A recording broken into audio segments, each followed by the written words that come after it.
Hej, jeg hedder Sebastian Isaksen, og jeg har set, I søger medarbejdere i Prag på Vestergade, og jeg er meget interesseret i at ansøge om jobbet.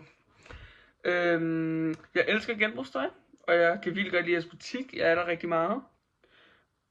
Jeg er 17 år. Jeg går på en Rudolf Steiner HF. Jeg har lige startet i første HF på Michaelskolen, som er en Rudolf Steiner skole i Herlev. Og jeg går til klaver og guitarundervisning. Og ja, jeg har haft erfaring med at arbejde i en tøjbutik, fordi jeg har arbejdet i min mors tøjbutik, som ligger lige rundt om hjørnet for jeres, faktisk. Lars Bjørnstræde nummer 11, Isaksen Design. Der har jeg haft erfaring med at sælge tøj. Eller, jeg har stået bag disken og solgt. Og stået der. Ja, sådan kassedame. Ja. Ja, det var det. Håber at høre fra jer.